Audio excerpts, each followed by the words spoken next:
All right, this next part we're going to talk about electronegativity and bond polarity. These are very important concepts when we're talking about covalent molecules because the bond polarity we're talking about polar versus non-polar molecules. And as we're going to see in chapter 11, it tells us, it kind of gives us an idea of the types of molecules that we're dealing with, and it gives us information about the properties of the molecules. So electronegativity is a measure of an atom's attraction for electrons in a bond. Okay, it basically tells us uh, how much a particular atom wants electrons. Okay, so thing to remember is fluorine has the highest electronegativity. That means fluorine wants electrons more than any other atom. So that means if I have a bond, a carbon with a fluorine, okay, since fluorine is more electronegative, this has a bigger electronegativity, En is short for electronegativity, fluorine is going to pull these two electrons in this bond closer towards itself. Okay, so remember, carbon has an electron and fluorine has an electron, but fluorine, the atom itself, is going to start pulling these electrons towards itself. That's what this arrow is kind of showing. It's what's called a dipole arrow. Dipole. And what it's doing is it's pulling these electrons in this bond. Think of it as a tug of war, okay? And fluorine is a little bit more stronger than carbon, so it pulls the rope closer towards itself. So this arrow is showing the direction at which these electrons are going towards, and this is kind of like more like a positive symbol in a way. So it's showing you that this carbon has more of a positive character to it, or a positive charge. We kind of can show that with what's called a partial charge. Partial positive, and then this fluorine has more of a partial negative. All right, remember it's negative because the fluorine has more electrons on it. So it has more of a negative charge around it, where this carbon has more of a positive charge around it. Okay, and the only way you can tell that this bond is not equally shared is by the electronegativities.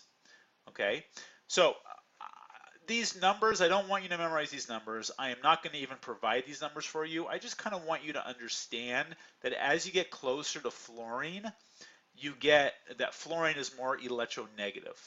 Okay, so if you compare like an oxygen fluorine bond versus a carbon fluorine bond, obviously this bond has this fluorine is going to be pulling these electrons more towards fluorine than in this case. You have kind of a small dipole.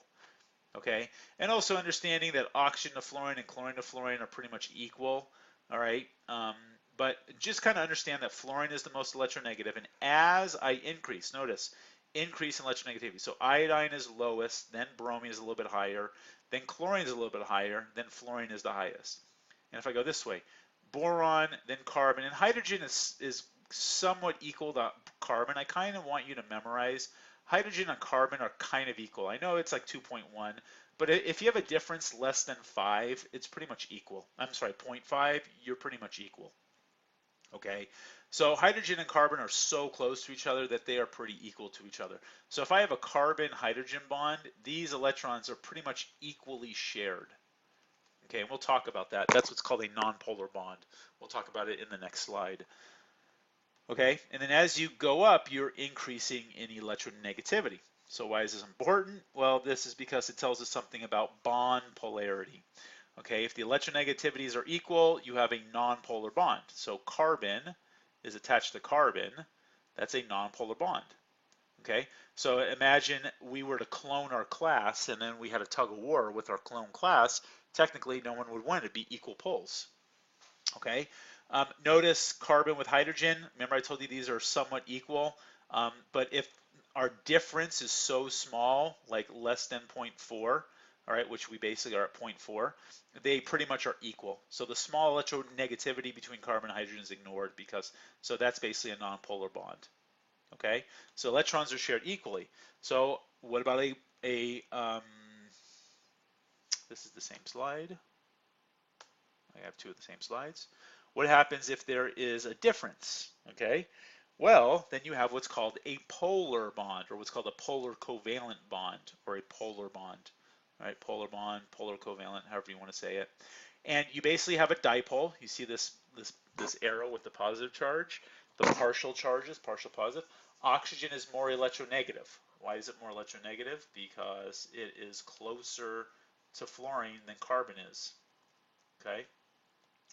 So carbon and oxygen are not equal in electronegativity. Oxygen is going to pull these electrons towards itself. That's what the dipole is showing. Okay, so electrons are not equally shared. Electrons are pulled towards the oxygen, so it's more partial negative. That's what this partial negative symbol is. I drew it like that. All right, electrons are pulled away from carbon, so it's more partially positive. So that's what gives you a polar bond, polar and nonpolar bonds. Okay, now what you can do is you can look at the molecule. So imagine if I had water, for example. You have to kind of know the structure of these, which I'm going to talk much more about in chapter 11. So if you don't remember about how to draw structures and the geometries of structures, don't worry, we talk about it in chapter 11. But you have to know the shape of the molecule, and you kind of do these, like these dipoles, where you have a net dipole that's going up, so this would be a polar molecule. Okay, like I said, if this is confusing you, how you do a net dipole, it's basically adding up these our dipoles. It'll make much more sense once you watch chapter 11 videos, but just kind of keep this in the back of your mind. If they cancel each other out, like carbon monoxide, for example, I'm sorry, carbon dioxide, looks like this. This is the structure for carbon dioxide. Your oxygen is more electronegative, so it pulls this way. Your other oxygen pulls that way. These arrows are canceling each other out. Imagine I have a particle and I'm moving it this way and that way at the same time. What's going to happen? It's going to cancel each other out. So the poles cancel each other out. Therefore, this is nonpolar. These arrows are not, this arrow and this arrow don't cancel each other out. They're additive. If I have a particle and I'm moving it that way, I'm sorry, if I move it this way and that way at the same time, the overall direction is going straight up. So that has a polarity. They don't cancel each other out. Okay, so here's kind of just a few examples. To determine the polarity of a molecule with two or more polar bonds, identify all polar bonds based on the electronegativity differences, determine the shape, decide if the individual dipoles cancel each other out. I don't know what that little thing is. It's like in all of the slides. Oh, it's only in those two. Interesting. All right, so if you look at this molecule, remember carbon and hydrogen are equal in electronegativity, so this bond is nonpolar. This bond is nonpolar, so the only polar bond I have is between my carbon and oxygen. So this is a polar molecule. Now, look at this. I have equal poles, this pole, and this pole. Imagine I have a particle, I'm pulling it this way, and this way, all at the same time. They all cancel each other out. Therefore, there is no net dipole, so this is a nonpolar molecule. Now notice, I've got polar bonds, but the molecule is nonpolar.